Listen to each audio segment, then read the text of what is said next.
tudo bom com vocês? Boa noite, tudo bem, Efraim? Ótimo, estou sabendo que estão me ouvindo, isso é bom. Pes- Pessoal, eu me chamo Abraão Rodrigues, sou gestor da área de Relações Industriais aqui da Federação das Indústrias do Estado de Pernambuco. E mais uma vez eu desejo a todos vocês um bom encontro, um bom FIEP ambiental. Agradeço a todos pela participação aqui hoje conosco. Isso para a gente é muito importante, é uma forma de demonstrar a efetividade e a fidelidade que vocês têm de estar conosco aqui em todos esses encontros. Hoje nós vamos tratar de um assunto muito importante, um assunto que periodicamente temos a oportunidade de conversar em qualquer fórum, seja na universidade, no trabalho, na escola, nos nossos ambientes de defesa das questões ambientais, e não seria diferente a gente falar sobre descarbonização da economia. Eu peço que todos, ao longo do nosso encontro, possam até manter os seus vídeos desligados, porque facilita até a transmissão pela internet. E também, obviamente, os seus áudios. Nós teremos hoje a participação do professor Luiz Otávio Júnior, e da professora Ana Paula Bernardes, todos os dois especialistas no assunto, e vai tratar um pouco sobre esse nosso encontro de hoje. E após a palavra dos dois, teremos aí um momento de debate. E aí eu vou pedir a todos os participantes que possam já ir fazendo suas perguntas via chat, que eu vou, no momento oportuno, após o debate, após as perguntas, eu vou ler algumas perguntas dos senhores e das senhoras. Tá certo? Primeiramente, quero agradecer ao professor Luiz Otávio, no qual eu vou trazer aqui para fazer a primeira manifestação. O professor é coordenador do Comitê de ESG Público, na Rede de Governança Brasil, gerente corporativo de SGI e sustentabilidade da Vulcabras Azalea. Recentemente, ele foi aí agraciado, e toda a sua equipe da Vulcabras, pela uma premiação da Federação da Indústria do Estado do Ceará, no quesito ESG. Isso é muito bom para a gente, nos dá muito orgulho nesse sentido. E, posteriormente, teremos a professora Ana Paula Bernardes, que é consultora de projetos para descarbonização e resíduos, conselheira do Instituto Ecoema, professora da Fiesp, coordenadora de projetos em resíduos e economia circular. A professora esteve aqui conosco, na Conferência Internacional de Resíduos Sólidos aqui em Recife, que aconteceu, e aí já pensamos no nome dela pela sua competência em trazer essa contribuição para a gente na noite de hoje. Professor Luiz Otávio, fique à vontade para você poder fazer uma explanação para a gente, cerca de 20 minutos, de 20 a 25 minutos, para que a gente possa compreender e entender um pouco mais sobre essa descarbonização da economia. Boa noite, professor. Boa noite, Abraão. Em primeiro lugar aqui, gostaria de agradecer o convite para poder participar desse evento tão importante. Boa noite a todos. Falar de descarbonização da economia, eu entendo que provavelmente é um tema que nós vamos discutir cada vez com mais frequência e, principalmente, cada vez nós vamos tratar desse assunto com um pouco mais de profundidade, porque todo mundo sabe da importância que é para ontem. Sabemos que muito do que aconteceu até agora não tem mais jeito para se resolver. Mas, assim como Barack Obama disse, nós somos a última geração que ainda pode fazer alguma coisa quanto à descarbonização. E falar disso junto com a economia é importante, porque nós entendemos que sim, há muitas oportunidades. Bom, eu vou compartilhar aqui a minha apresentação, eu não consigo compartilhar. Está bloqueado aqui para mim.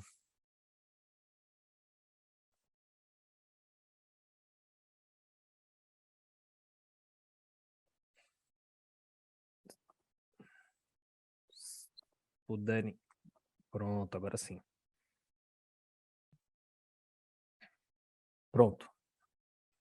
Bom, o intuito de hoje, a nossa temática, é tratar sobre o tema do ESG e a transição de baixo carbono. Bom, somente para eu poder fazer uma breve explanação, sou Luiz Otávio Góes Júnior, assim como foi falado há pouco pelo Abraão. A minha formação é na área ambiental, sou especialista em educação, saúde e segurança. tenho MBA em Gestão Empresarial, Sustentabilidade Corporativa e em ESG. Sou gestor corporativo de Sistema de Gestão Integrada e Sustentabilidade e também coordeno um comitê de ESG público pela Rede Governança Brasil com o intuito de trazer boas práticas de governança para as instituições públicas, tá certo? Bom, tenho 2 livros publicados.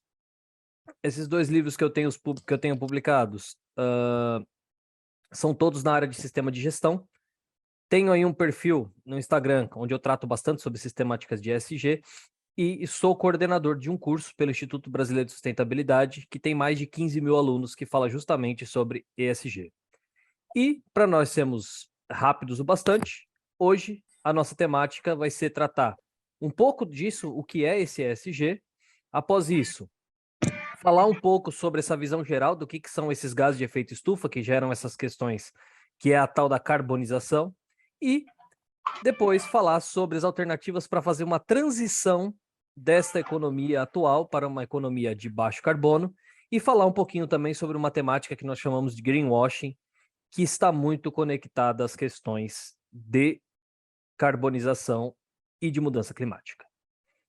Bom, basicamente, por que se fala tanto sobre ESG? O ESG, ele é um termo que foi firmado oficialmente em 2004, publicado em 2005, que trata a conexão dos pilares ambiental, social e de governança corporativa. A conexão desses 3 temas foi, inicialmente, uma provocação gerada pelo Kofi Annan. Kofi Annan era o secretário-geral da ONU no período, e ele provocou aproximadamente 50 instituições aí financeiras, 50 CEOs de alta representatividade dentro dessas instituições, sob a questão de que os investimentos, as questões financeiras precisavam estar conectadas a outras temáticas, e essas temáticas eram as ambientais, sociais e as relacionadas à governança corporativa. A partir dessa provocação, surgiu um documento que foi chamado de Who Cares Wins, mais conhecido, traduzido em português, que é Quem se importa vence, com o intuito de fazer com que as instituições que investem automaticamente devem sim se importar com outras questões, e essa importância dada pelas instituições automaticamente geram retornos positivos às questões financeiras também. Tudo isso está diretamente conectado e talvez um dos grandes trampolins para fazer com que essa temática ESG tenha vindo à tona, como nós vemos elas nos últimos períodos, aí, principalmente depois de 2019, são os Objetivos de Desenvolvimento Sustentável. Esses Objetivos de Desenvolvimento Sustentável, as pessoas costumam chamar de ODS, que é a sigla, né? Que em 2015 surgiram com a ideia de conduzir o planeta até 2030 de uma forma mais sustentável. No total, eles se representam como 17 objetivos, e esses 17 objetivos são subdivididos em 169 metas dentro de cada um deles. Esses objetivos envolvem desde questões como igualdade de gênero, disponibilidade de água potável, a vida na água, ação contra a mudança global climática, a vida terrestre, parcerias público-privadas, a questão do trabalho decente, a disponibilidade de energia limpa e energia acessível. Então, a somatória desses 17 fatores são uma forma de enxergar como nós devemos conduzir as atividades das nossas instituições, das nossas empresas, para que tenhamos até 2030 um planeta mais alinhado com as perspectivas para o futuro e com recursos mais disponíveis para as próximas gerações. Além disso, gerando valor, gerando resultado e minimizando os impactos gerais. No caso, quando nós falamos de a questão do crescimento das empresas, do desenvolvimento dos resultados, ou seja, uma somatória de trazer bons resultados somados a ferir menos as questões ambientais e sociais. E o programa ele tem 5 pilares, basicamente: pessoas, planeta, parcerias, prosperidade e paz. Essas são as 5 frentes de trabalho nas quais devem estruturar-se os programas de ESG nas instituições.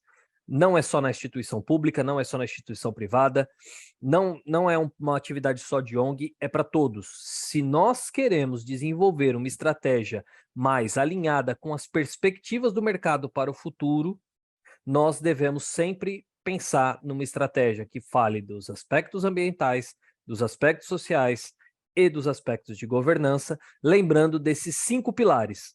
Todos eles devem estar diretamente conectados com a nossa realidade e, principalmente, com os objetivos foco da sua instituição. Olhando para isso, fazendo aí uma tratativa direta sobre a temática principal que nós vamos falar aqui, nós temos os gases de efeito estufa. O que são eles? Eles são os gases que são regulados lá pelo Protocolo de Kyoto, que são os gases que geram um impacto direto no nosso planeta e que ocasionam as mudanças climáticas e, além disso, podem gerar diversos riscos, as questões de saúde, sabemos a questão já do aquecimento global, enfim, é uma somatória de fatores que, se não tivermos o controle e o monitoramento desses GES, que são os gases geradores, causadores do efeito estufa, né? Por quê? Porque eles auxiliam a irradiação a se manter, né, sempre numa região da camada terrestre onde esses gases não se dissipam, o calor não se dissipa e ele se mantém formando essa estufa que nós sabemos que gera o aquecimento global. Esses gases, já existe uma gama, né, de gases, sendo que o mais comum, do qual nós ouvimos bastante falar, é o CO2, que é o dióxido de carbono. O CO2 é o mais comum porque, na maioria das vezes, a queima dos combustíveis fósseis geram esse CO2 como um resultado, vamos dizer assim, da sua atividade. Mas nós temos o metano, que é um gás muito complexo, que gera também um risco muito alto, e além de outros também que geram esse aquecimento global. Bom, ok. Para eu ser muito rápido e prático, nós precisamos entender, ok, você falou do ESG, a gente sabe que ele é importante, você comentou que existem esses gases de efeito estufa, tá, mas se eu quero descarbonizar a minha empresa, o que eu preciso fazer? Por onde que eu tenho que começar? O primeiro grande passo, se você tem uma instituição que quer começar a entender e descarbonizar a sua atividade, o seu processo econômico, ela precisa começar com um inventário de gases de efeito estufa. O que seria esse inventário? Esse inventário, basicamente, é uma forma de você fazer um levantamento de todas as prováveis gerações e emissões de gases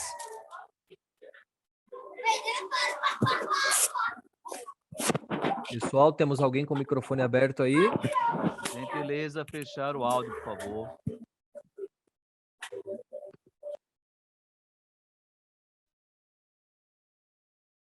Bom, seguindo aqui então, o nosso passo principal é começar tudo isso através desse inventário. O inventário de gases de efeito estufa nada mais é juntar todas as emissões que existem dentro do processo de forma direta ou indireta, através de uma forma de fazer uma correlação e entender quais os resultados dessas emissões que a sua instituição gera. As emissões que vêm através do seu transporte, através da sua operação direta, no caso do agro, as emissões de metano, as emissões geradas pela energia que você utiliza, enfim. Se você quer tratar uma atividade e iniciar um processo para atuar de acordo com a mudança climática, para minimizar os impactos do aquecimento global da sua empresa, ou até para se regular ou se adaptar às novas necessidades do mercado baseada nessa temática, você precisa começar, antes de tudo, por esse inventário. O inventário dos gases de efeito estufa, ele nada mais é do que uma metodologia de medição, da qual a metodologia padrão da qual nós estamos mais acostumados a ver e que é uma das metodologias mais reconhecidas pelo mundo inteiro, mas que no Brasil, principalmente, é utilizado por todas as empresas, é a metodologia do GHG Protocol. O que é isso? É uma metodologia que tem uma atualização anual que faz um cálculo de equivalência de cada uma das emissões que a sua instituição gera e, no final das contas, você consegue elaborar um inventário que mostra para você quantos gases desses que geram o efeito estufa, quantos desses você chegou a emitir pela sua instituição? Esse levantamento ocorre inicialmente através de 3 escopos que nós chamamos. Escopo 1, que são as emissões diretas, ou seja, por tudo aquilo que acontece diretamente dentro da instituição, tudo aquilo que faz parte do processo, ou seja, se a sua operação se você tem uma empresa que ela é de logística, ou seja, o caminhão é parte da sua operação. O gás que emite por esse veículo, ele é um gás de emissão de escopo 1, porque é uma emissão que nós chamamos de direta. Nós temos o escopo 2, que são emissões indiretas provenientes de energia elétrica ou térmica que foi consumida pela sua organização. Ou seja, o escopo 2 seria as emissões para a obtenção de uma energia que você adquiriu.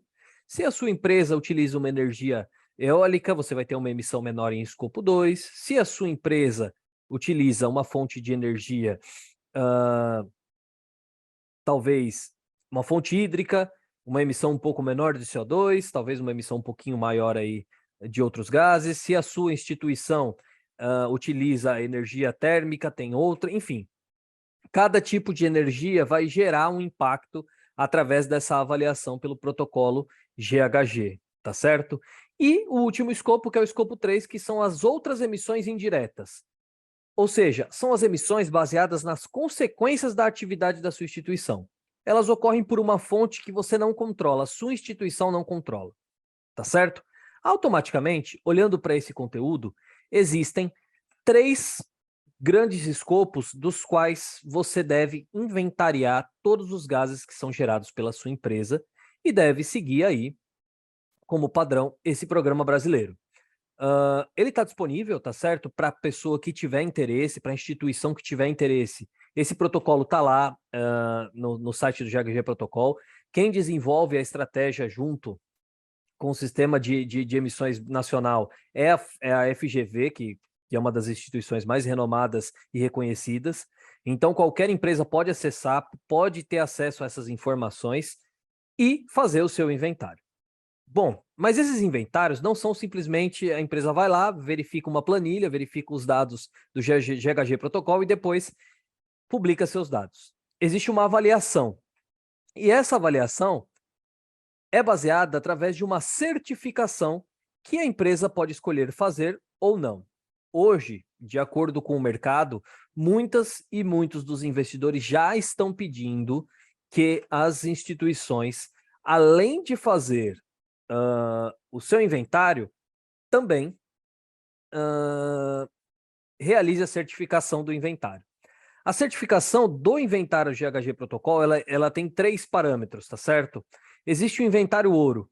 O inventário ouro é aquele inventário que foi verificado, conferido e avaliado por terceira parte conforme o Inmetro pede. Ou seja, é um inventário que nós chamamos de completo e acreditado.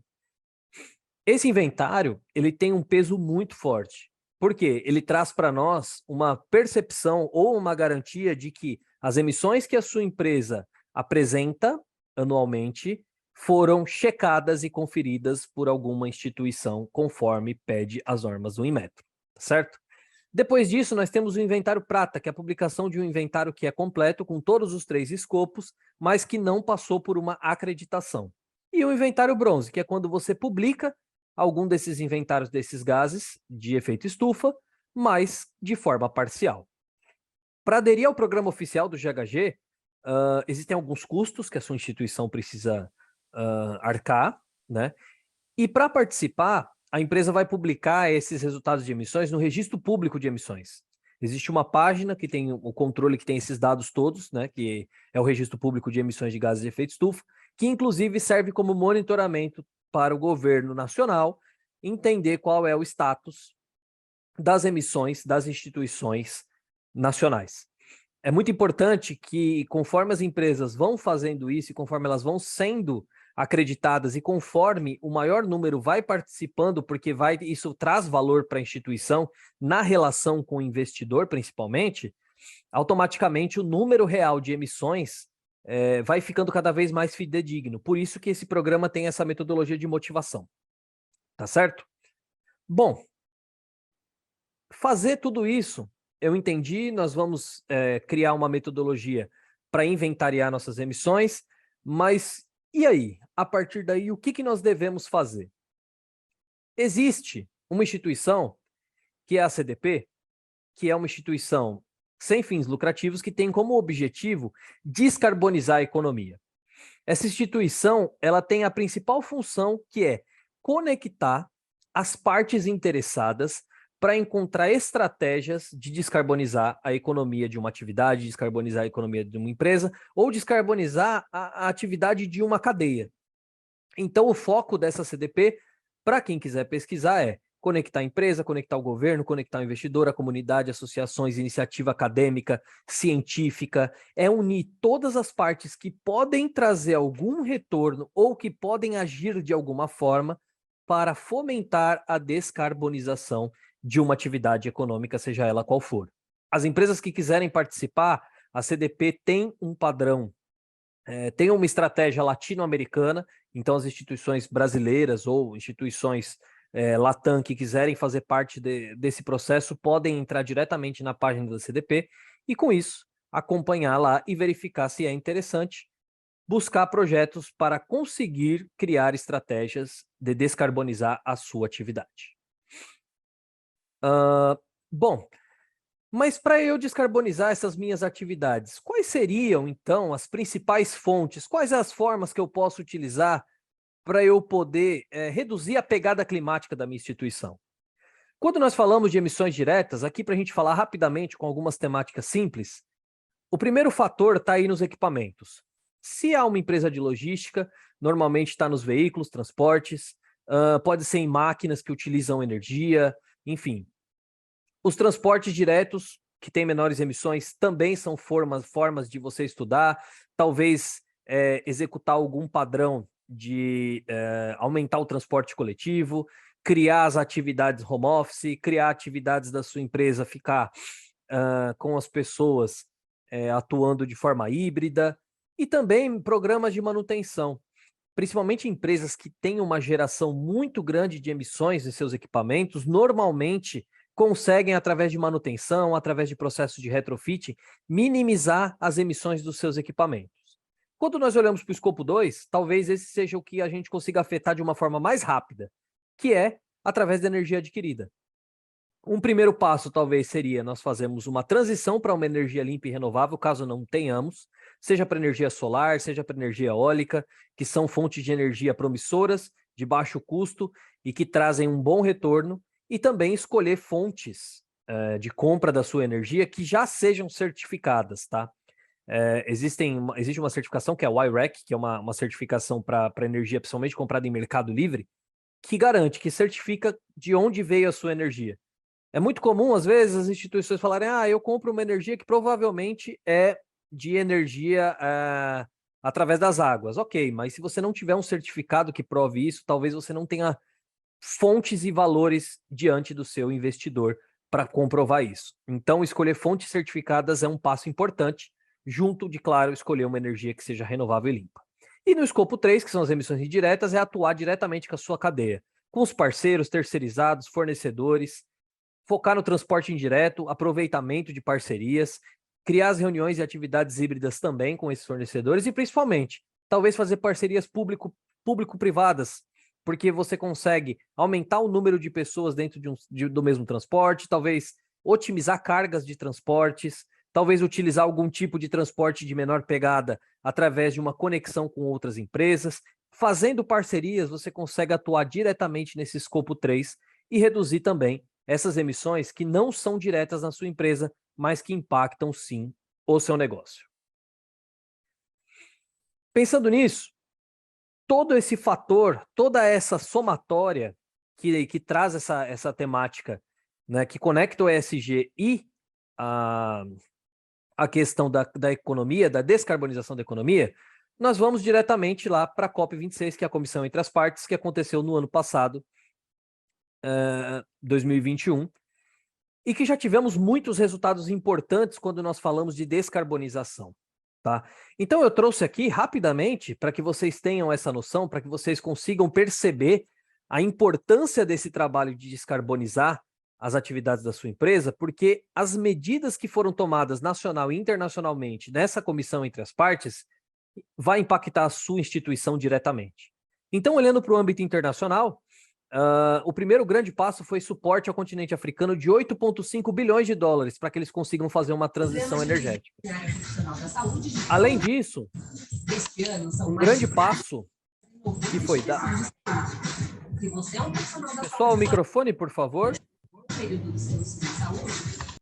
Gentileza. Obrigado.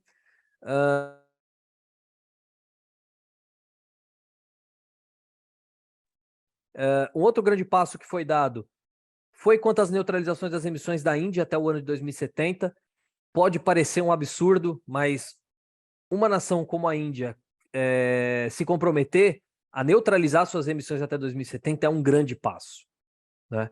A redução de 30% das emissões de metano até o ano de 2030, isso também é muito importante, olhando para o mundo inteiro, porque as emissões de metano são altamente danosas.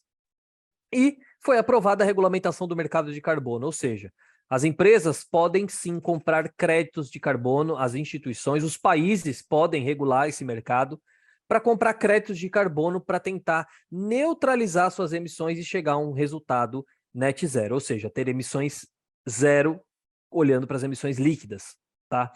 E quando a gente olha para o Brasil também assumiu vários compromissos.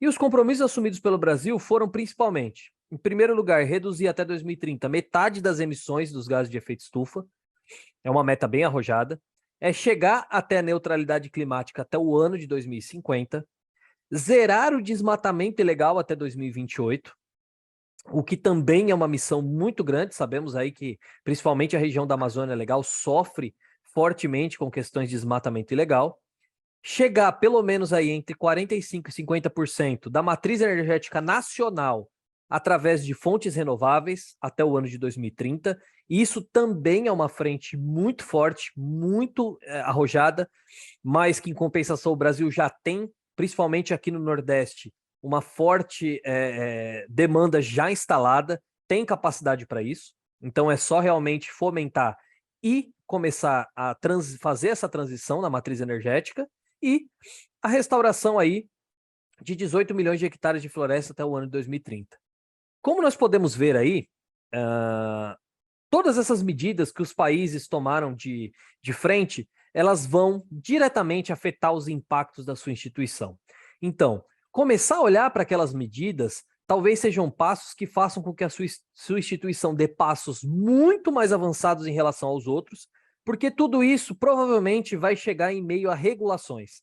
E a partir do momento em que o mercado passa a regular, ou o mercado através dos investidores, ou então até mesmo os países através da legislação, a partir do momento que isso é regulado e que as empresas se obrigam a fazer, as medidas começam a ser mais complicadas, o trabalho da empresa começa a ser mais difícil e, principalmente, começam a entrar instituições no meio do caminho que começam a lucrar através dessa dor. Se a sua instituição passa a tomar medidas para descarbonizar as atividades econômicas dela antes, em primeiro lugar, ela consegue um diferencial diante dos seus stakeholders, os investidores olham para ela diferente, o cliente vai começar a acreditar e fidelizar muito mais nessa empresa e, principalmente, na hora que os governos começarem a regular, começarem a monitorar os resultados da sua instituição, você já vai estar muito mais preparado para isso e a legislação vai ferir muito mais a sua concorrência do que você. Um último tema que eu queria colocar aqui muito rapidamente, até por conta do nosso tempo, é o greenwashing. O que é greenwashing? Greenwashing seria a chamada lavagem verde. O que é isso? É uma metodologia de avaliação da qual, quando você vê que uma empresa está dizendo alguma informação, está trazendo algum dado que não é real, que não é fiel relacionado às questões de ESG, você chama isso de greenwashing. Infelizmente, quando nós falamos da questão das emissões, talvez esse seja um tema mais importante. A sua empresa precisa atuar fortemente, a sua instituição, para reduzir as suas emissões. Mas você não pode fazer isso de uma forma incorreta. mexer com emissões de gases de efeito estufa sem falar a verdade é um grande risco. E aí eu trago aqui para vocês uma última reflexão para finalizar, que é um dado que saiu na internet nos últimos dias, que fala que 25 empresas não entregaram o que prometeram, falando sobre a questão das emissões de CO2, que é o tal do net zero, ou seja, emissões líquidas neutras.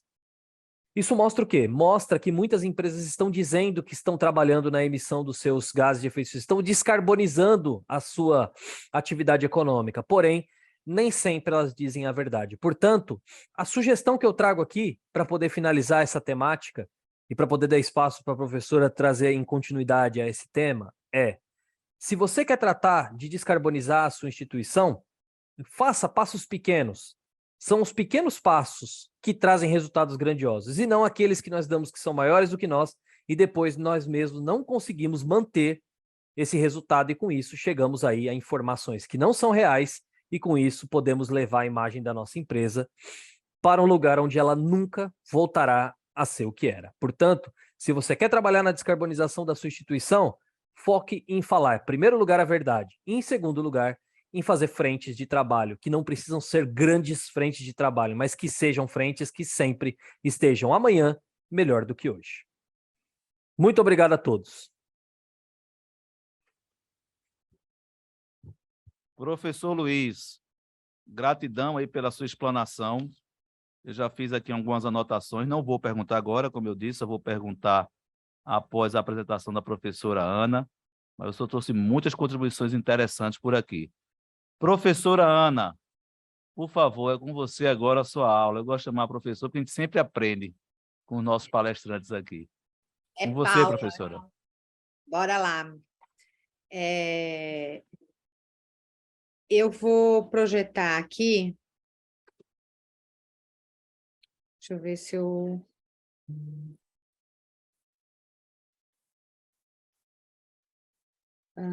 vocês precisam abrir, né, para eu conseguir projetar. Está liberado já, professora.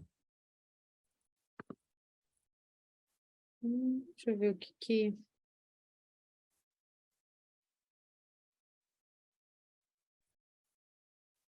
Ele está dizendo que não está podendo subir.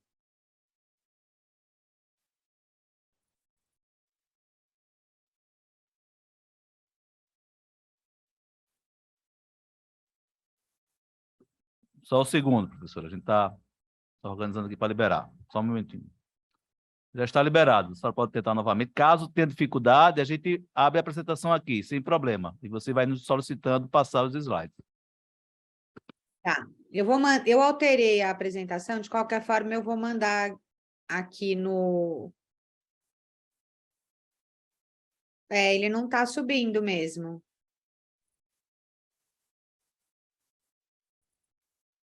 Ele não está autorizando eu subir. Por favor, nos encaminhe a apresentação via WhatsApp, que a gente abre ela aqui então e compartilha. Aí a senhora vai solicitando para a gente. Pronto, em um minuto a gente faz isso. Tá, vou encaminhar então para Rafaela, ok? Combinado. Daí a gente não perde tempo. Perfeito.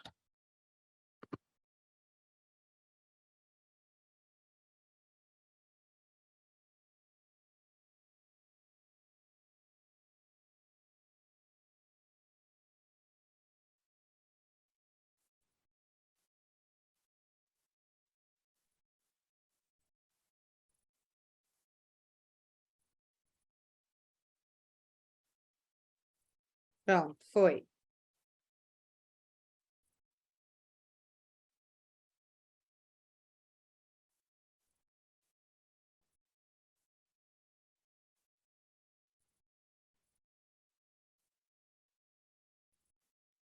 Receberam aí? Ok. Eu mandei para a Rafaela.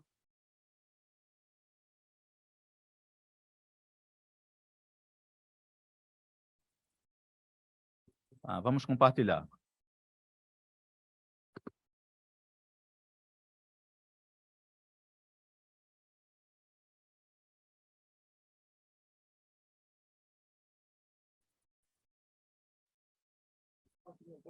Professora, a senhora pode tirar esse compartilhamento que está na sua tela, para que a gente possa compartilhar a nossa, por favor? Não é meu.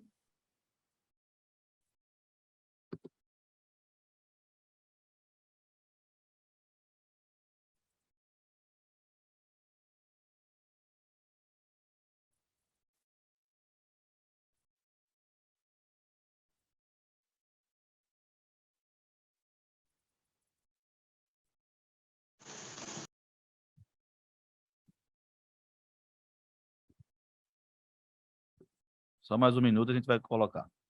Tá.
Professora, a senhora consegue ver a apresentação?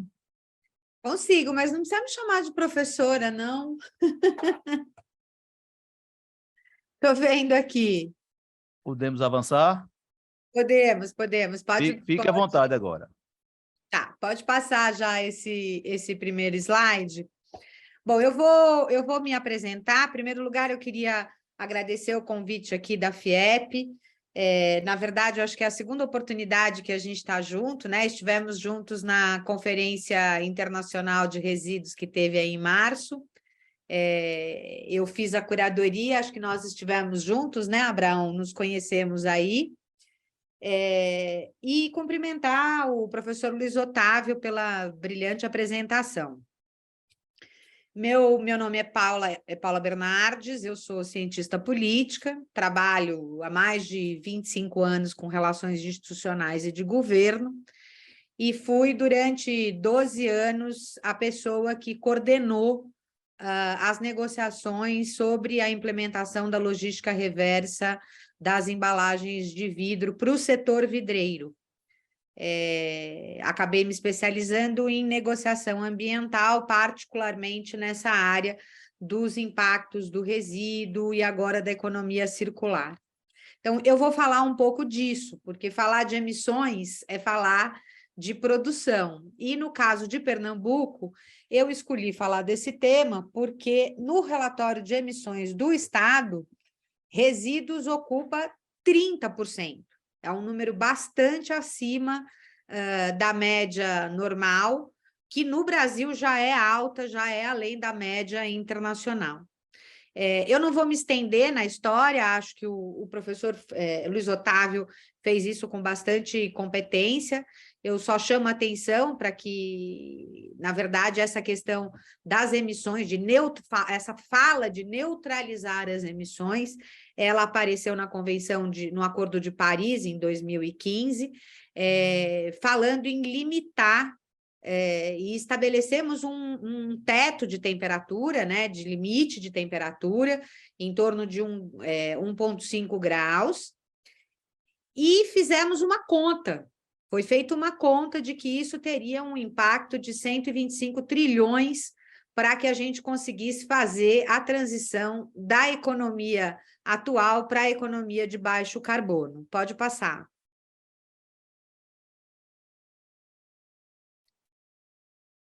Oi? Pode passar?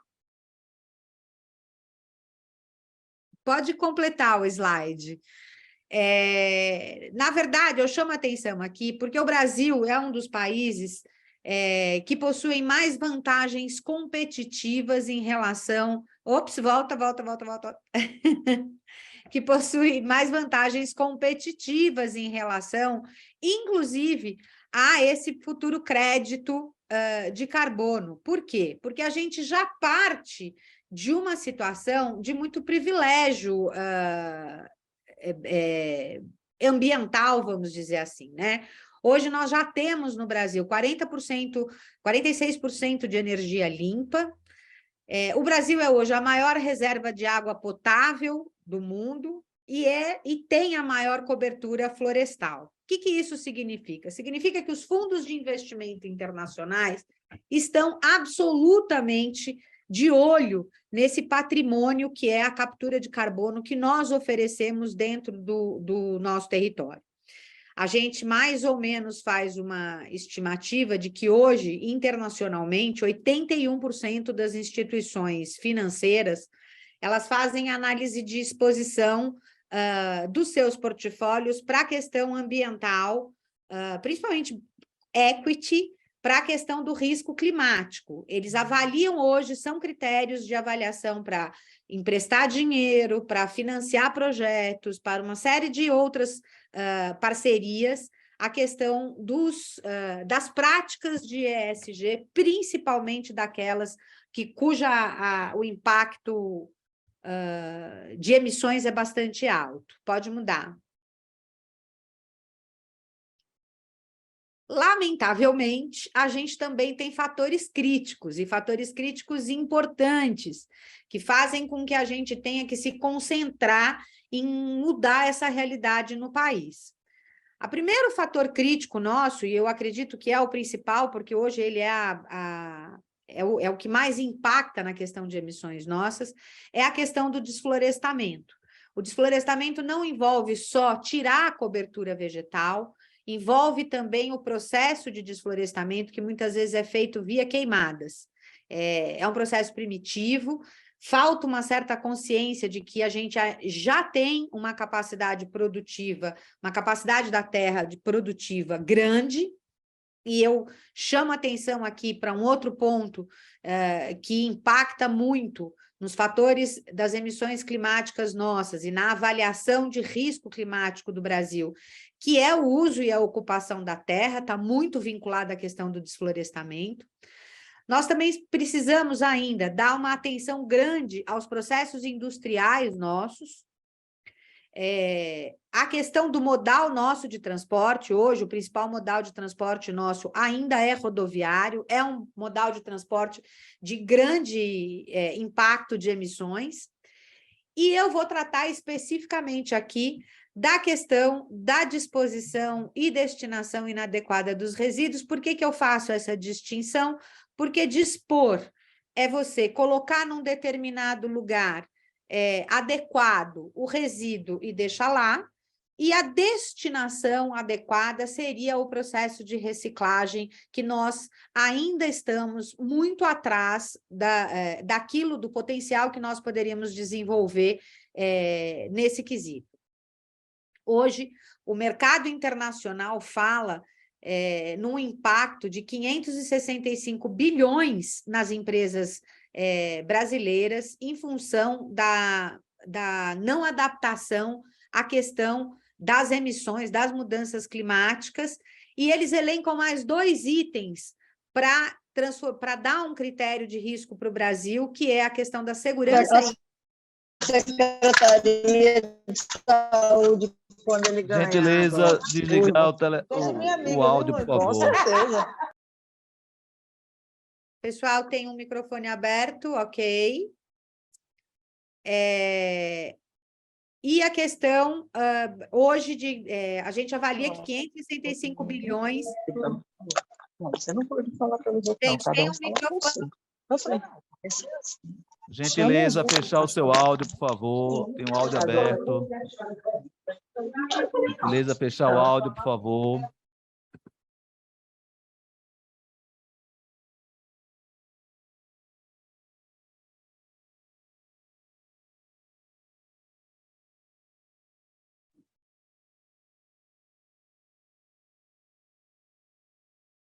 Opa, vamos lá? Então, hoje o Brasil apresenta 3 fatores de riscos que eles olham para a questão das mudanças climáticas. A segurança hídrica, que é importante para a gente, a questão do uso e ocupação do solo e a segurança hídrica. Esses são os 3 principais fatores hoje que fazem com que o Brasil entre na lanterna de risco desses fundos de investimento. Pode passar.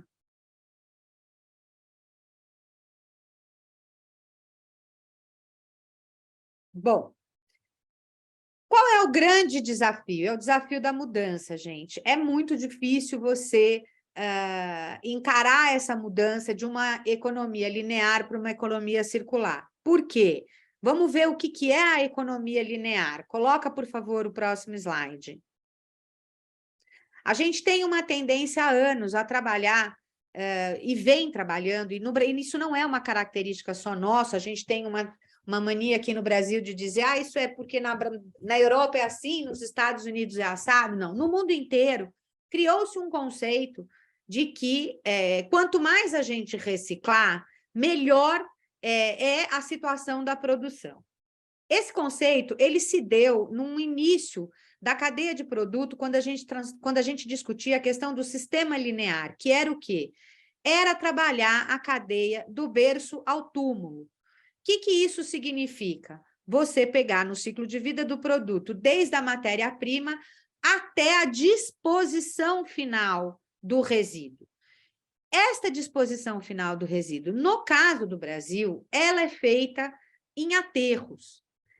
Não só os aterros emitem CO2 e emitem metano, como a gente ainda tem um problema que é muito sério e muito agravante, que é 40% desses resíduos da nossa produção não são dispostos adequadamente, ou seja, eles são dispostos em aterros controlados ou lixões, e a decomposição desse material gera ainda muito mais gases de efeito estufa do que você dispor ele adequadamente no aterro, que tem todo um tratamento. Pode passar.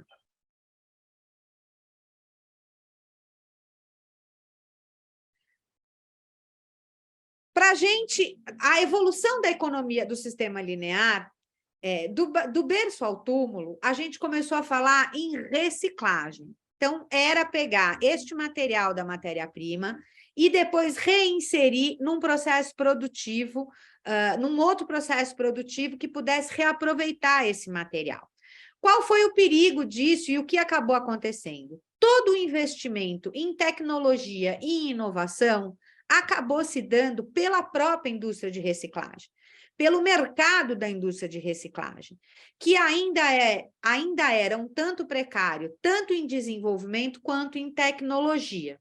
Isso fez com que a gente ainda não tivesse um grande processo de aproveitamento do material, tanto economicamente quanto tecnologicamente. Então, o que a gente precisa fazer agora? A gente precisa fazer uma transição, e essa transição não é simples. Pode passar o slide. Essa transição significa a gente passar desta economia linear para esta economia circular. A economia circular, ela exige que a gente repense o processo produtivo. Não adianta só a gente pensar que a gente vai ter um produtinho aqui, uma coisa fabricada aqui, e que a gente vai dar uma destinação adequada a ela e que está resolvido o problema. Não. A economia circular, ela é muito mais complexa do que isso.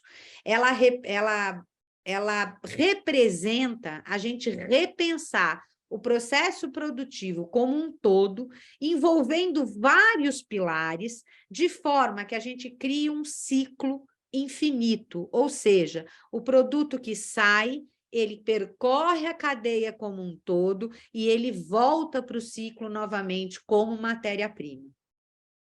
Aonde está a responsabilidade disso? Bom, gente, essa responsabilidade está no setor produtivo. Por quê? Eu vou falar basicamente aqui, principalmente, da fração seca do resíduo, representada, inclusive, pelas embalagens, porque é a área que eu vivi muito de perto.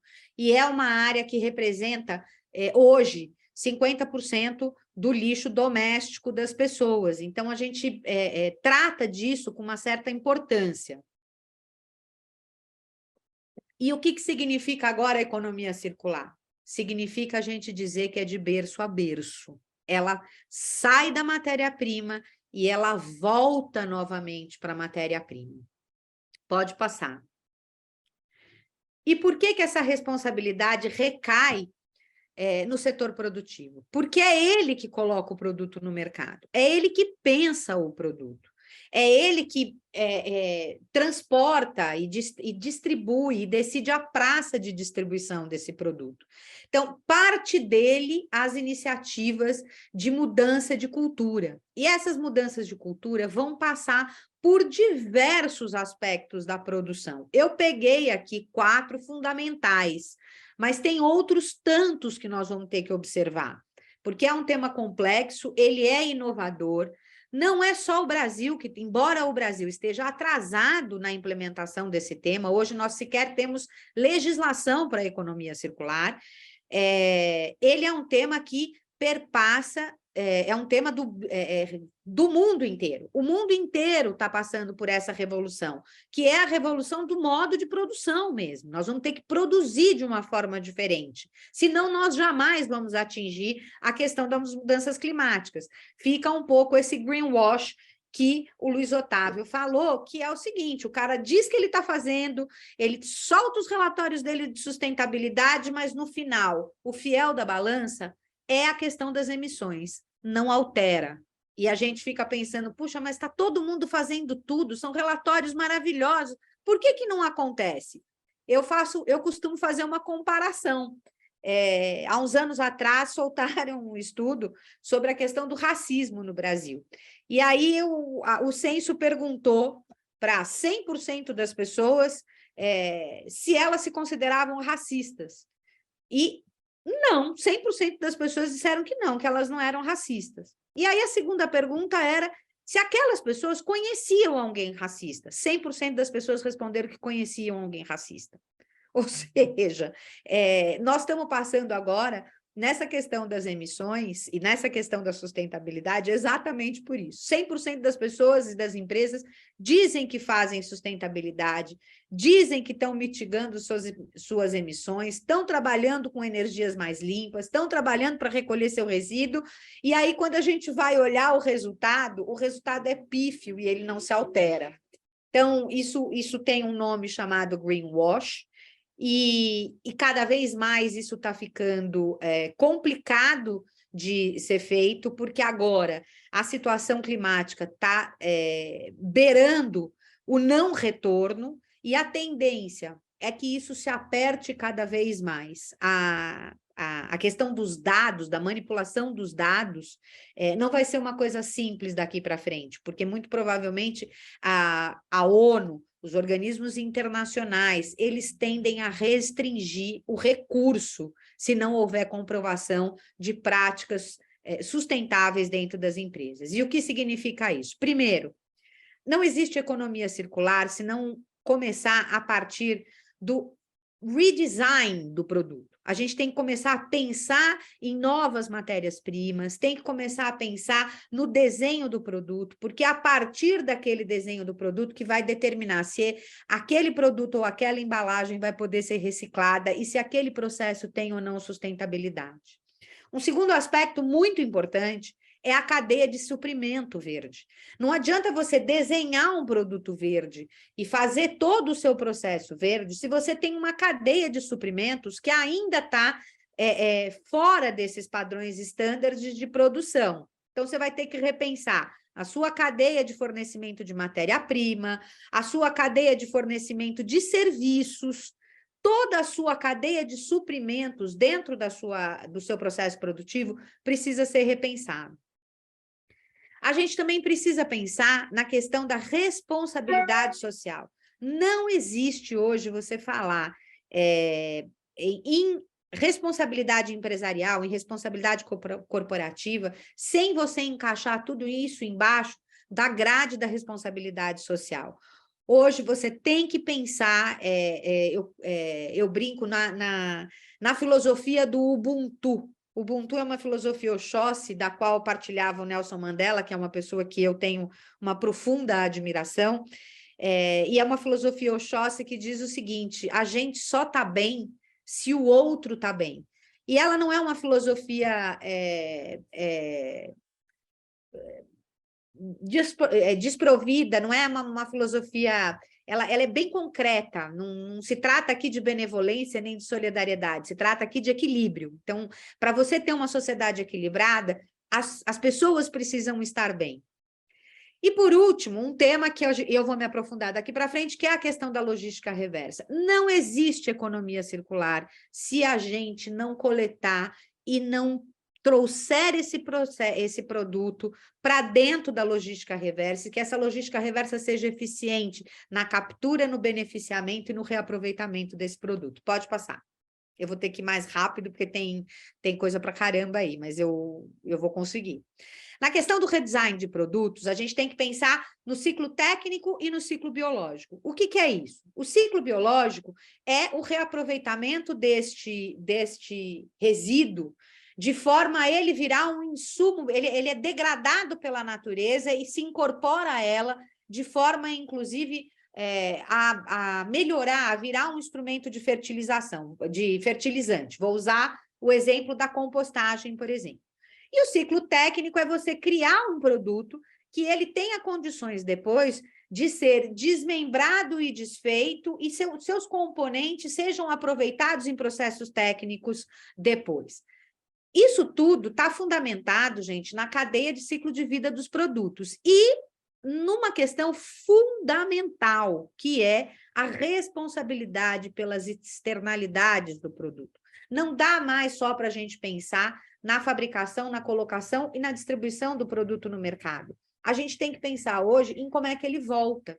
E num país com dimensões continentais, isso é uma coisa tremendamente importante. Eu costumo dizer o seguinte: se você chegar hoje na região centro-oeste, se você chegar no Xingu, você vai achar uma bituca de cigarro Marlboro e você vai achar uma garrafa de refrigerante. Se chegou até lá, a gente tem que dar um jeito de tirar. Ah, tem custo? Tem custo. Impacta? Impacta. Nós vamos ter que ver como é que a gente resolve esse custo. Então, falando de redesign de produto e dessa questão da mitigação da externalidade a partir do redesign de produto, a primeira coisa que a gente tem que levar em conta é a avaliação de ciclo de vida amplo. Não dá mais para a gente fazer uma avaliação de ciclo de vida de reciclagem. A gente tem que puxar lá desde o início da questão da matéria-prima. Quanto é impactante a fabricação deste material desde o seu processo produtivo lá atrás, para a gente poder ter a noção se este é ou não um material viável de ser utilizado. Né? A gente fala muito do plástico, eu tenho toda a autoridade para, entre aspas, defender o plástico, eu não vou fazer isso, mas de dizer o seguinte: a gente fala muito do plástico, de acabar com o plástico, não usar plástico e tal, mas o plástico hoje, ele é um material que está descartado inadequadamente e usado em grande escala. Se a gente tirar o plástico, colocar outro material no lugar, usar em grande escala e descartar inadequadamente, nós vamos ter impactos grandes da mesma forma que a gente tem com o plástico. Então, é repensar o ciclo de vida do produto como um todo. É repensar também, gente, se esse produto que você está criando, ele tem capacidade de ser reciclado, de ser remanufaturado ou de ser recondicionado, de ser reaproveitado em outros produtos. E um terceiro aspecto do redesign do produto é você pensar na reciclagem aí com dois conceitos que impactam essa reciclagem: o upcycling e o downcycling. O que significa isso? O downcycling é aquela matéria-prima que você vai reciclar e ela vai perder qualidade, né? E você vai ter que fabricar um produto de menor valor agregado a partir daquele processo de recuperação daquele material. E o upcycling, o que é? É você pegar este material e criar um produto com valor agregado mais alto, de forma que você feche o ciclo virtuoso, porque ele tem um valor agregado maior, você recuperou aquele material de forma melhor, a ponto de que ele entra na cadeia hoje com valor agregado maior. Pode mudar. Ó, me avise se eu estiver me estendendo muito, viu? Pode ficar à vontade aí. A questão da cadeia de suprimentos verdes. O que significa pensar numa cadeia de suprimentos verdes? Significa, primeiro, você ter fornecedores rastreados. Não existe a gente fazer inventário, a gente controlar resíduos, a gente controlar a cadeia se a gente não tiver dados. A gente precisa ter dados, e para ter dados, você precisa ter um banco de dados, uma plataforma de data, e você tem que colher esses dados e monitorar. Recentemente, eu assisti um episódio de um documentário da BBC, onde ela fala da questão do plástico e tal. E fica nítido que o problema ali é a rastreabilidade. No momento em que a empresa acha que ela resolveu o problema, ela se desobriga daquele material. E aquele material nem sempre é destinado adequadamente. Então, você tem que assumir na sua empresa, no seu processo industrial, a responsabilidade de ter uma cadeia de fornecedores verdes. A segunda coisa importante, a logística. Você tem que repensar a sua logística.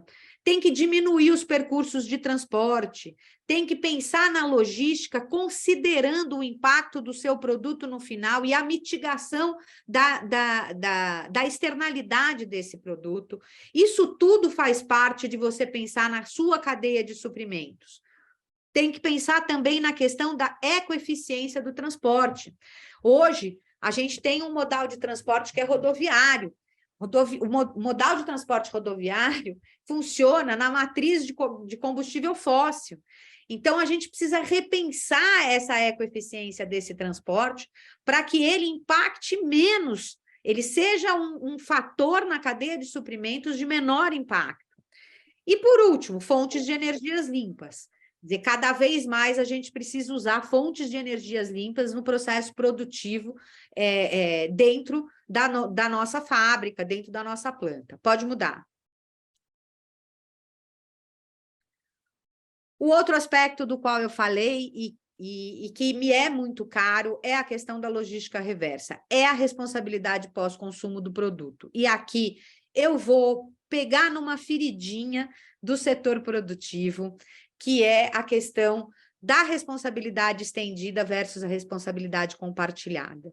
Quando a nossa Política Nacional de Resíduos Sólidos substituiu a responsabilidade estendida, que era uma figura que existia nos outros lugares, como Europa, por exemplo, e trouxe para cá a responsabilidade compartilhada, ou seja, ela dividiu a responsabilidade pela cadeia, ela transformou, ela deu a um bezerro duas mães. E aí, este bezerro hoje está morrendo de fome. Eu costumo dizer que é tarefa do setor produtivo puxar a responsabilidade da logística reversa para si. Puxa, mas isso vai aumentar o custo do produto, a indústria já é tão penalizada. É verdade, gente, mas conceitualmente, só quem fabrica o produto é quem precifica e quem decide a praça de distribuição. Então, quem fabrica o produto é quem tem condições de colocar no produto o valor dessa logística reversa para ele ser computado na hora da compra, pela decisão de compra do consumidor, e não como está sendo feito hoje, na conta do poder público e na conta do cidadão. Esse é um aspecto muito importante que a gente precisaria mudar no Brasil e que eu acho que Pernambuco tem uma capacidade grande de mudar, porque tem segmentos muito avançados aí, tanto empresarialmente, quanto do ponto de vista da regulação e quanto do ponto de vista da fiscalização. Outra coisa é a conexão da logística reversa com os sistemas públicos de gestão integrada. Não adianta funcionar paralelo. O município também tem que ajudar e isso tem que funcionar integrado. E, por último, a questão da inclusão social e da recuperação do resíduo. A Política Nacional de Resíduos Sólidos traz a figura do catador. A gente sabe que ela não vai dar escala. A gente sabe que que vão ter outras ferramentas que vão precisar ser utilizadas para a gente dar escala na recuperação do resíduo. Mas é importante a gente usar isso como política pública para também atender hoje um público que são os catadores, as cooperativas, que fazem um trabalho muito importante de recuperação do resíduo. Pode passar.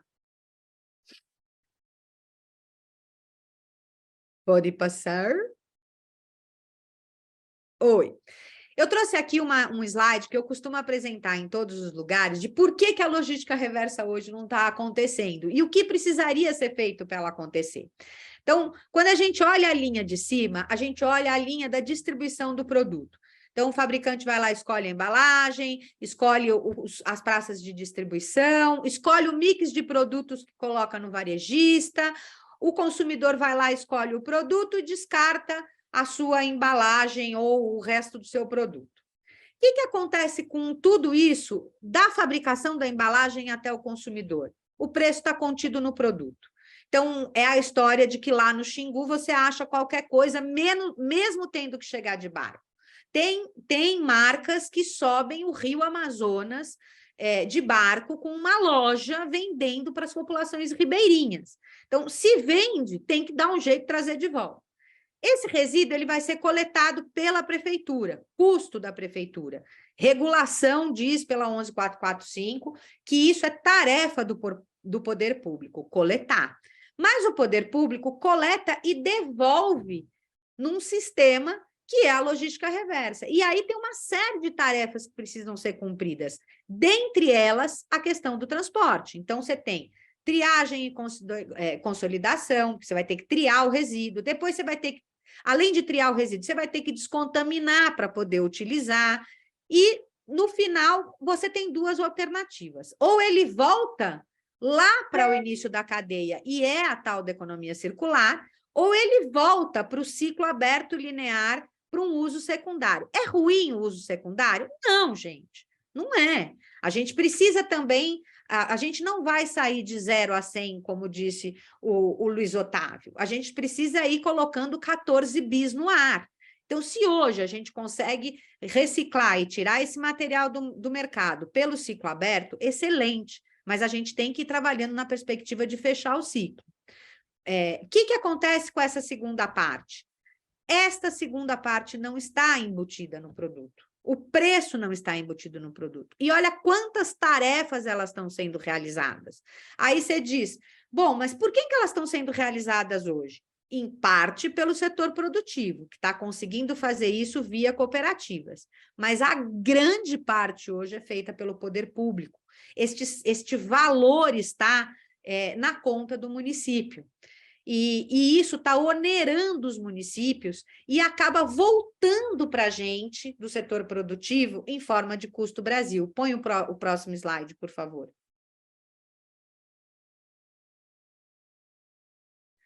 Aqui eu peço para a gente parar e fazer uma reflexão. Eu estou considerando aqui que a gente está conversando com o setor produtivo, né? Com as indústrias. Então, vocês imaginem que aquele ciclo da logística reversa, ele hoje, grande parcela dele está sendo bancado pelo poder público. Seja por disposição e seja quando o poder público consegue fazer a coleta seletiva, ele não consegue desaguar o material e ele acaba arcando com o valor de resolver essa questão. Este valor, ele não computado no produto e não pago pelo consumidor, ele vai ser pago pelo cidadão. E aí o Estado vai perder capacidade de investimento. Então, hoje, quando você vê uma prefeitura quebrada, não vou entrar no mérito aqui, é lógico, das más administrações, da corrupção que a gente sabe que existe. Mas existe uma fração do dinheiro público hoje que está financiando uma atividade privada. E esta fração que falta, ela vai faltar depois do ponto de no investimento em educação, ela vai faltar depois no investimento em infraestrutura, e isso vai retornar para a gente em forma de custo Brasil. Então, eu peço aqui, eu sempre falo isso quando eu vou dar uma palestra, eu me atenho nesse slide, para que a gente repense as nossas formas de produção e de mitigação do impacto da nossa produção. Porque se a gente não repensa, ele tem um custo, e esse custo está sendo pago por alguém. Com certeza, se você não está pagando o seu valor individual, o coletivo está pagando por você. Pode passar.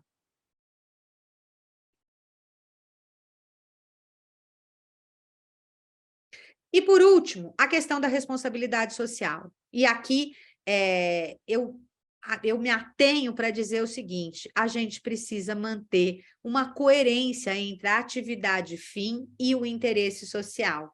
Não adianta o seu produto ser um produto verde, maravilhoso, sensacional, se você não mantém uma coerência fazendo todas aquelas etapas que eu falei ali atrás. Então, o que é isso? Como é que a gente traduz isso em responsabilidade social? A gente traduz isso em responsabilidade social corporativa. A sua empresa precisa ter uma boa governança, precisa ter uma boa governança de sustentabilidade interna, os processos precisam estar verdes, vocês precisam ter uma outra mentalidade para olhar esses processos. Segundo, a responsabilidade social empresarial, a atitude da sua empresa. Muitas vezes a gente está vivenciando agora, principalmente que as empresas, a grande maioria das grandes empresas, são empresas de capital aberto, então a gente costuma dizer que elas não têm mais dono, né? Elas têm acionistas, e aí a atitude da empresa fica na mão do executivo. Então, é muito importante o executivo pensar de que ali na mão dele, ele concentra as práticas sustentáveis daquela empresa. E ele, ao invés de... E a gente tem vivenciado muito isso, que é a administração por resultado. E não está computado, e esse resultado é financeiro, e não está computado nesse resultado os impactos dos danos que essa empresa pode estar causando se ela não estiver tendo a sua atitude sustentável. E, por último, a responsabilidade social ambiental, que é consequência disso. Se a gente não tiver uma responsabilidade social corporativa, a gente não tiver uma responsabilidade social empresarial, a mentalidade, obviamente, não vai atender a responsabilidade social ambiental. Pode passar. E aqui eu traço os novos paradigmas para uma economia circular. Tudo isso que a gente falou são as tarefas individuais, são as tarefas que cada empresa tem que repensar, tem que trazer os seus executivos para repensar, tem que pensar na sua cultura empresarial, na sua atitude empresarial. Mas isso não existe sozinho. Não existe economia circular, não existe sustentabilidade, não existe a gente mitigar as emissões se a gente não tiver um tripé de perspectiva funcionando junto. Primeiro, a perspectiva do poder público. O poder público precisa desenvolver políticas públicas eficientes e exequíveis. E eu paro aqui para fazer um elogio particularmente ao Poder Público de Pernambuco, que eu fiquei muito bem impressionada quando estive aí fazendo a curadoria da Conferência Internacional de Resíduos, a CIRSOL,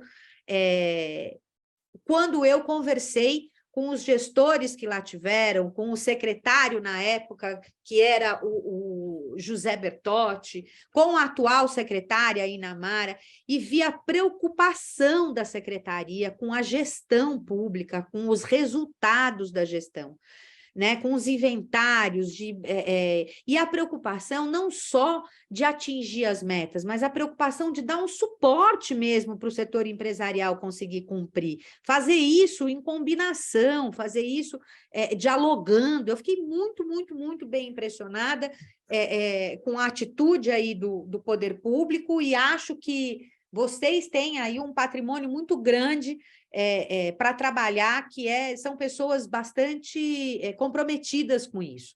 Então, as políticas públicas eficientes e exequíveis, porque não adianta a gente trabalhar num processo de que você cria uma política pública sensacional, mas ela é um A320, a gente ainda nem tirou 14 bis do solo. A segunda coisa que eu acho muito importante é a harmonização regulatória. Hoje, o setor produtivo vive uma insegurança jurídica muito grande na questão da regulação, porque, às vezes, a regulação federal não conversa com a regulação estadual, que, por sua vez, não conversa com a regulação municipal. E o setor não consegue se organizar num processo porque ele não tem segurança jurídica para isso. E, por último, mecanismos de fiscalização que ajudem o poder público a separar o joio do trigo, a separar quem faz de quem não faz. A segunda perspectiva é a do setor privado. O setor privado é um desafio, gente. Eu vou falar aqui, vai doer na carne de vocês, mas é importante a gente colocar o dedo na ferida. Precisa internalizar os custos das externalidades do produto. A gente resiste. É difícil, mas precisa, porque conceitualmente quem tem que pagar é o consumidor, é quem toma a decisão de consumo.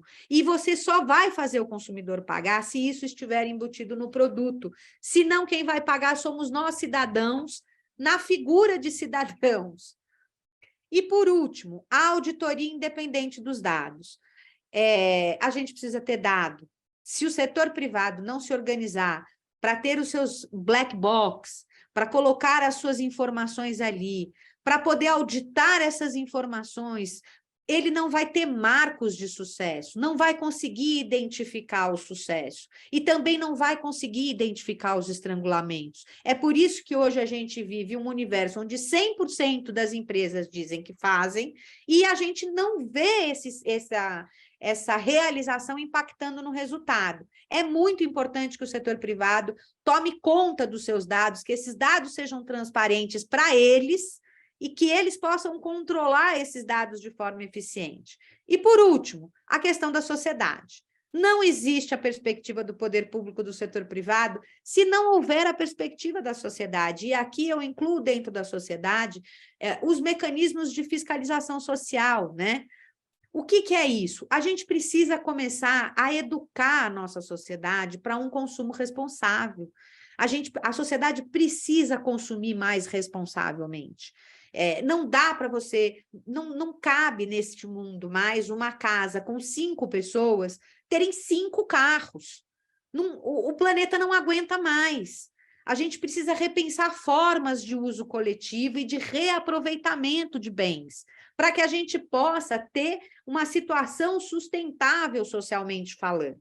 Aqui no Brasil, a gente precisa pensar no descarte adequado. Hoje, o lixo é varrido, a dona de casa varre, o dono de casa varre o lixo para fora do portão e ele acha que se desintegra. Isso não está na consciência coletiva social.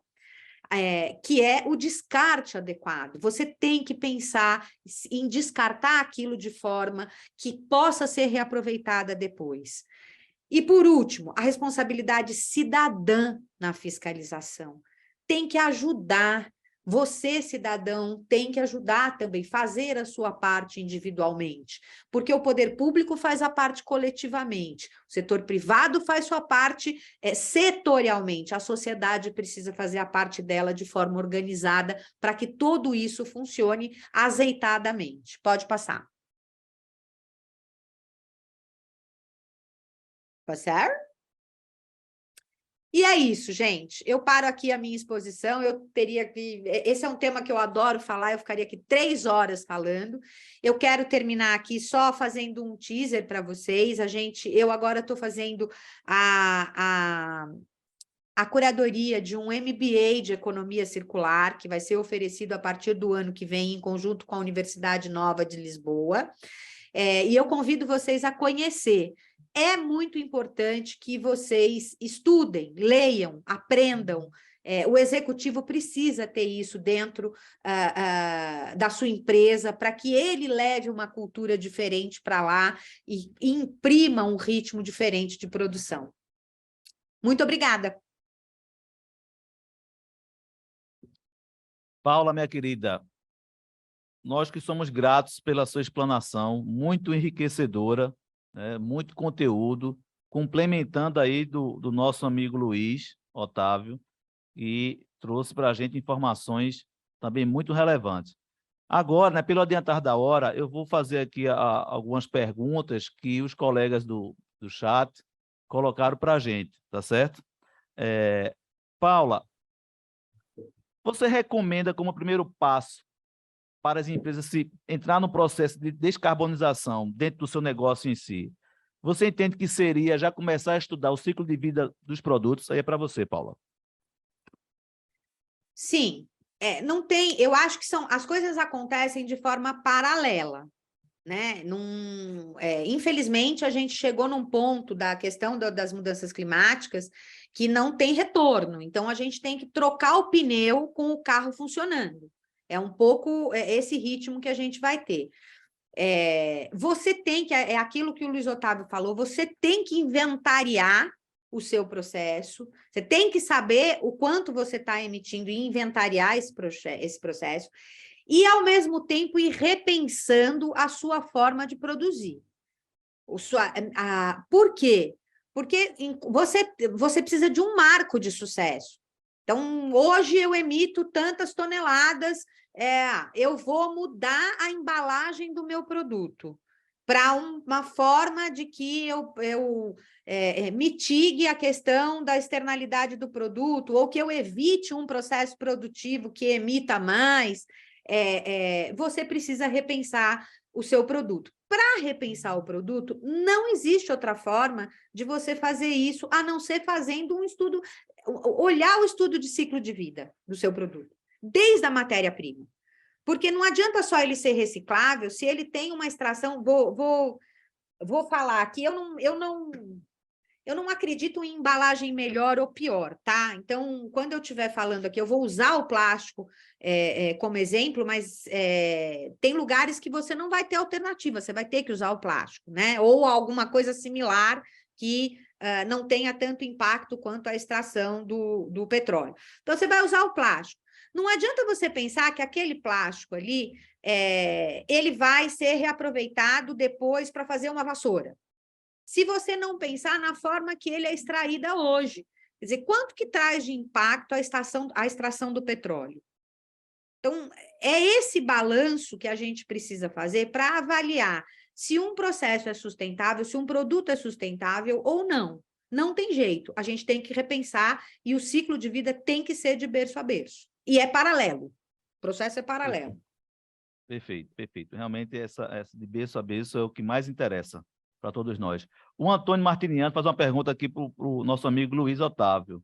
Né? Existiria oportunidades para pequenos agricultores, né, produtores rurais, no mercado de carbono, Luiz? Sim. Inclusive, talvez, se nós olharmos aqui para os próximos 5 anos, eu acho que dentro do Brasil, essa vai ser a temática mais aprofundada quando nós falarmos da questão de descarbonização. Não só pelo impacto que nós sabemos que é causado pelo agro, né? Nós sabemos também que o agro no Brasil ele cresce a cada dia, nós sabemos que ele é a potência dentro do nosso país, mas que ao mesmo tempo ele tem várias vulnerabilidades que não são só do clima, tá? Vulnerabilidades em ESG das mais variadas, que precisam ser tratadas. Então, assim, vai haver, além de haver muito espaço, eu estou entendendo, de acordo com as tendências que vão surgindo, que vai surgir muita coisa nova, até de suporte para o agro brasileiro, porque o agro brasileiro está se desenvolvendo, ele precisa se desenvolver e tem metas de evolução, principalmente quanto às emissões. Então, os pequenos agricultores no Brasil eles estão sendo vistos de uma forma diferente e, com certeza, a partir de agora, eles vão poder se aprofundar cada vez mais e vão poder, principalmente, atuar de forma que consigam implementar essas boas práticas sem ser questionado, como muitas pessoas ainda falam que o agro é uma crise, o agro é o problema. Não, o agro é importante, mas ele precisa evoluir culturalmente através de ensinamento, através de educação e através de suporte, porque ele é uma grande ferramenta para o nosso país e, principalmente, quando ele é feito da forma certa, ele gera emprego, gera resultado e traz retorno. Quanto à questão do agro, inclusive, nós temos uma instituição que nós estamos desenvolvendo que se chama ESG no Agro, que tem o intuito justamente ajudar. Então, quem tiver interesse pode buscar lá na internet, no LinkedIn, o ESG no Agro, temos lá temáticas, estratégias que têm o intuito justamente de ajudar o agricultor que seja, principalmente que está querendo entrar nessa jornada ESG, que está querendo ajudar a estabelecer melhor as condições da economia de descarbonização ou até mesmo de outras boas práticas socioambientais. Então, nós estamos ali para tentar auxiliar esse processo, né? Então, quem quiser, por favor, pode ficar à vontade lá, que o nosso objetivo é realmente ajudar vocês a transitar e transformar o agro cada vez melhor em uma boa prática ESG para o mundo inteiro. Luiz, você fala do agro aí, me veio aqui uma contribuição, e até também a Paula comentou, não é? Que na ocasião, em março deste ano, em que a federação também foi uma das co-realizadoras, junto com a equipe da CISOL, junto com a própria Paula, da Conferência Internacional de Resíduos Sólidos, ao final da conferência foi emitido de forma muito oportuna e inteligente o plano de descarbonização de Pernambuco. Não é? Dentro desse plano, com base também no inventário de gases de efeito estufa realizado pelo governo do estado, foi identificado ali, não é, que a movimentação da terra e o agronegócio como um todo é o que mais emite gás de efeito estufa no Brasil e também em Pernambuco. Né? Vem aí, em segundo lugar, o transporte, a energia, depois vem a indústria, em quarto lugar, e, por fim, os resíduos sólidos. Né? Então, essa observação é bem oportuna em relação ao agro, também as emissões da indústria. E aí, Paula, o nosso amigo Isaac, aqui, né, lá de São José dos Campos, ele faz uma pergunta se entre o vidro e o plástico, né, dentro da sua experiência, Paula, o que é que seria economicamente mais sustentável? Não é? E se existe algum cálculo de mensuração dos custos de reciclar um desses resíduos, né, tanto o plástico ou como o vidro? Aí você me põe numa saia justa danada, porque eu sou uma mega apaixonada pelo vidro, né? Eu trabalhei 12 anos para ele e eu brincava que eu não trabalhava, eu militava no tema. O vidro, ele de fato é um material, como ele o vidro é um minério, né? Então, ele é feito basicamente de areia e calcário. E por ser um minério, ele é um material não poluente, ele é um material inerte. Você joga ele... Omar, teu microfone está aberto. Se você joga o vidro na natureza, ele se degrada e volta a ser areia e tal. Ele é um material sustentável? É. Você acha que ele é o material mais sustentável da cadeia? Depende. Depende, porque a sustentabilidade, é por isso que eu estou dizendo que o ciclo de vida é muito importante. Porque você vai ter que estudar onde você vai, o que você vai fazer com aquilo. Né? O vidro, ele tem uma extração pouco danosa, e é por isso que só que na hora da reciclagem, ele é um material barato. E aí ele não para em pé economicamente só pelo valor que ele tem. Por que ele tem um valor barato? Porque ele impacta menos mesmo. E aí a reciclagem dele é uma perna um pouco mais sensível, porque você tem que capturar esse vidro e levar para a fábrica e reciclá-lo. O vidro é o único material de ciclo absolutamente fechado, né? Quanto ao plástico, o que acontece com o plástico? O plástico é extraído da matéria-prima. Hoje a gente tem outros tipos de plástico, né? A gente tem o plástico verde extraído da cana-de-açúcar, tem outras formas que estão se testando e tal, e tem tecnologias hoje. Eu conheço uma tecnologia de uma empresa, uma startup que está agora, já vai virar uma scale-up, que está conseguindo transformar o plástico inservível outra vez em nafta, que é a matéria-prima que fabrica a gasolina, quer dizer, não precisa mais extrair o petróleo, você transforma aquilo e vai ali para um processo de reinserir na cadeia. É tudo balanço ambiental, gente. Tem que ter na cabeça que não tem nada melhor do que uma coisa melhor do que a outra. Se eu resolver levar vidro para o Himalaia, que tem que subir de helicóptero lá para cima, imagine quanto que eu não vou emitir. O vidro, para ser transportado, ele tem um impacto grande, porque você transporta vazio. Então, é tudo uma questão de balanço ambiental. Por isso que você precisa, na hora que vai conceber o produto, pensar tudo isso. Onde que eu vou distribuir? Putz, eu vou distribuir esse produto lá no Iapoque. Bom, quanto que ele vai demorar para chegar lá? Você não faz o custo da distribuição? Você vai ter que fazer o custo da mitigação. Quanto que vai me custar tirar esse produto lá do Iapoque?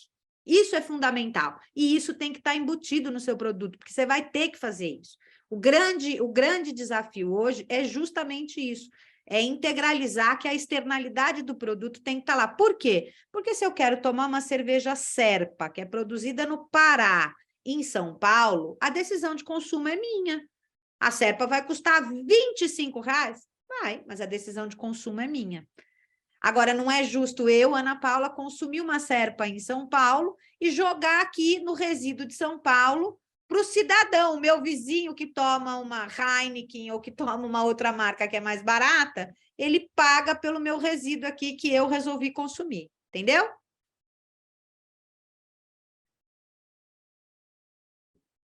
Ok, minha amiga Paula. Eu vou passar agora aqui mais uma pergunta para o nosso amigo Luiz, né? E depois eu vou fazer um comentário que eu achei bem oportuno aqui da Mônica Malta, que está aqui nos assistindo.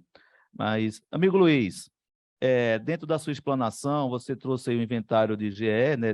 As formas de inventário, o GHG Protocolo Brasil, né? Acho bem interessante.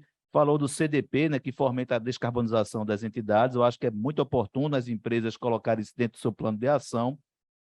E quando foi no ponto de forma de reduzir, que você falou do escopo 1, tem lá uma das partes, é um programa de manutenção. Eu trago aqui uma contribuição para os colegas que estão nos assistindo, né, que a Instrução Normativa número 5 do IBAMA, ela trata especificamente das empresas colocarem lá dentro do seu inventário de resíduos, né, dentro da resolução CONAMA A313, que fala de inventário de resíduos, é o inventário dos resíduos HCFC. O que é isso? Os gases de efeito estufa que utilizamos dentro dos equipamentos de refrigeração, conhecidos tecnicamente como fluidos refrigerantes.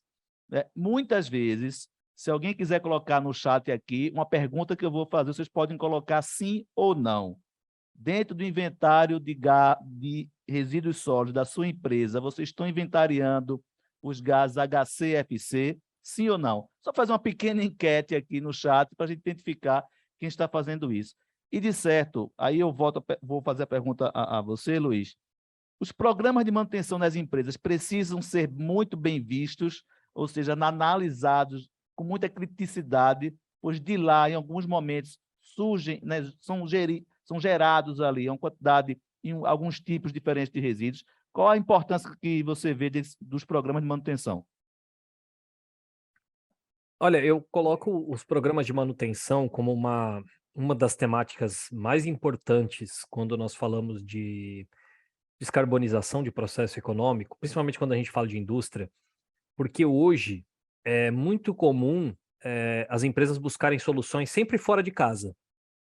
Vocês vão ver que as empresas vão atrás de estratégias. Vamos mudar a nossa matriz energética, vamos mudar o nosso veículo, vamos dar bicicleta para o funcionário. As empresas estão falando várias e várias coisas. Não, vamos comprar um equipamento novo. Mas, às vezes, boa parte da solução está ali dentro de casa. Até por questão de equilíbrio de custo, até pelo próprio fator de você ter competitividade no seu processo. Porque quando a gente fala de manutenção, e eu acho que é aí que está a importância de você, antes de qualquer coisa, você inventariar seus gases e fazer uma avaliação mais aprofundada, é justamente através desse conceito. Você olhar para suas condições e enxergar o que você pode fazer primeiro dentro da sua casa. Então, assim, a minha sugestão para dentro de uma indústria é, em primeiro lugar, o que eu consigo otimizar sem fazer grandes fontes de investimento? Eu acho que esse é o primeiro grande passo, até porque você consegue sair da inércia de uma forma que você consegue trazer até para os seus investidores uma percepção proativa. Você consegue trazer resultado, talvez investindo pouco. Então, o plano de manutenção, eu acho que ele é uma grande atividade, porque ela gera bastante resultado para esse processo. Em segundo lugar, ela traz muitas soluções, porque você está olhando para o seu parque Você está olhando para dentro de casa aquilo que você pode agir rapidamente e de forma simples. E em terceiro lugar, é um ponto onde as empresas não estão focando. Então, você vai falar das emissões? Claro, você tem os 3 escopos, você tem as suas emissões indiretas, você tem as gerações através da energia e tem as suas diretas. Nas suas diretas, se você começar pelos planos de manutenção, com certeza você vai dar um grande passo, porque você vai conseguir agir com bons resultados, gastando pouco. Perfeito, professor.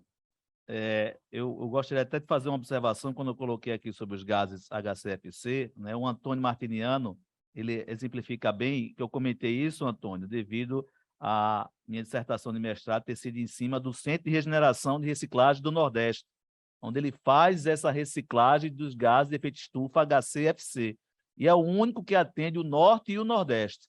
É uma boa opção para vocês das empresas aí que querem manter o inventário de forma adequada sobre esses gases. E aí, já entrando na observação da Zilda Maria, né, que ela comenta aqui que os gases HCFC não fazem parte da Resolução 313, pode não estar lá, mas se você for para a Política Nacional de Resíduos Sólidos, na nossa legislação mais recente, lá está dizendo, são resíduos sólidos, líquidos e gasosos, né? Então, é importante colocar também isso dentro do seu inventário como observação. Mas aí eu vou voltar para a observação da Mônica, que aí eu vou encerrar aqui o nosso encontro de hoje, e eu fico muito grato a todos vocês. A Mônica Malta comenta o seguinte: consumo responsável é importante. O motivo pelo qual as pessoas estão consumindo está passando longe das suas necessidades. Eu fecho esse nosso encontro de hoje da Mônica Malta, né, porque é também importante que a sociedade tenha uma percepção um pouco mais eficiente do seu consumo.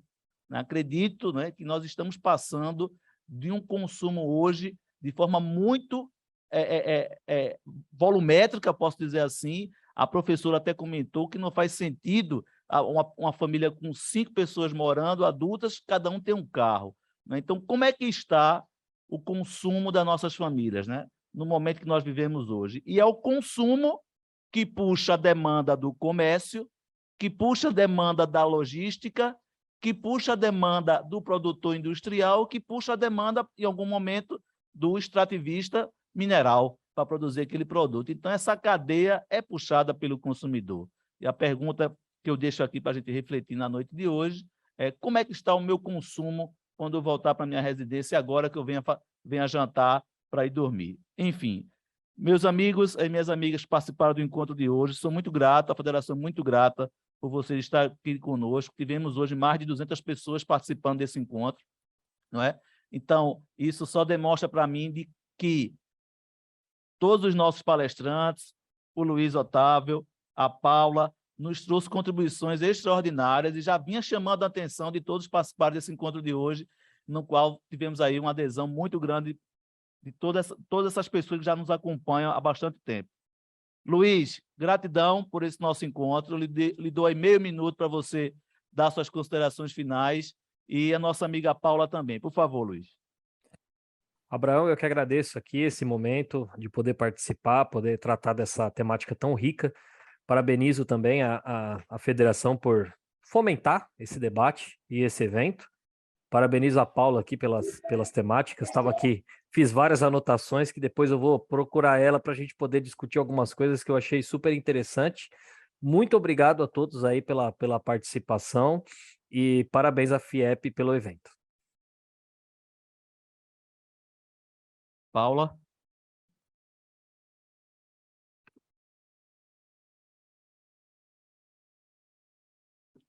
Paula. Está no mute agora. Eu vou emendar aqui a fala do Luiz. Primeiro, parabenizando ele, eu também fiz um monte de anotação aqui, uma grande coincidência, a gente precisa trocar umas figurinhas. Mas eu queria parabenizar especialmente a FIEP por essa iniciativa, porque eu venho, tem me calado muito fundo a capacitação neste sentido do executivo. que está à frente da pasta ali na empresa, é o que está no supply chain, é o que está na sustentabilidade, é o profissional que está no jurídico, são os executivos que estão na indústria, tocando a indústria, que precisam mudar a sua cultura. E esse tipo de debate que a FIEP propõe é uma prestação de serviços sem preço, na minha opinião. Tá? Vocês estão de muito parabéns, acho que é muito legal fazer esse debate. E eu queria resgatar essa última fala sua aí, do consumo responsável. Eu acredito que as atitudes elas são do todo para o individual, não do individual para o todo. Mas o individual... Ops. Mas o individual tem um papel, sim. A gente precisa formar novas crianças, a gente precisa formar o nosso entorno e a gente precisa ser coerente. Então, a gente precisa consumir com mais responsabilidade, pensando nessa coisa do meio ambiente, porque o planeta não vai dar conta, e isso não é mais discurso de ecochato, até porque eu nunca fui, eu sempre fui uma pessoa pelo desenvolvimento, mas a gente precisa pensar que tem uma limitação e a gente está chegando bem perto dela.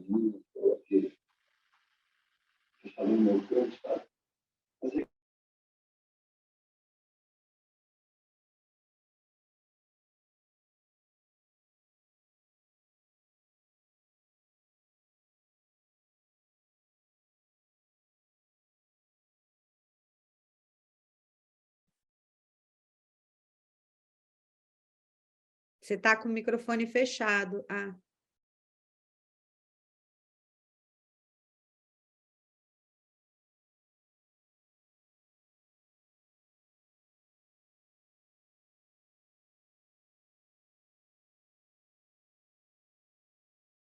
Oi?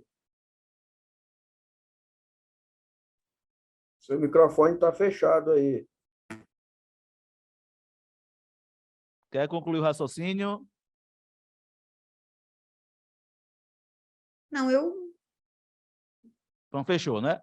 Então, tá bom. Gente, muito obrigado mais uma vez. Fiquem antenados aí às nossas divulgações. Existe um grupo do WhatsApp específico, exclusivo, em que a gente posta lá todos os nossos conteúdos ambientais. Lembrando, nós teremos um seminário de energia elétrica e recursos hídricos. Vai acontecer aqui em Recife, presencialmente. Quero todos vocês aí do Brasil aqui conosco. Vocês vão estar recebendo também esse link para se inscreverem. Estejam conosco, que vai acontecer agora dia 25 de outubro. Seria muito oportuno a presença de todos aqui. Só vai ser de forma presencial, não iremos transmitir. Tá bom? Forte abraço, pessoal. Boa noite. Até mais. Tchau, tchau. Tchau, tchau, Luiz. Boa noite, tchau, tchau. Boa noite, tchau, tchau. Tchau, Luiz. Obrigado. Boa noite. Pronto, essa frente ampla da favor da democracia, justamente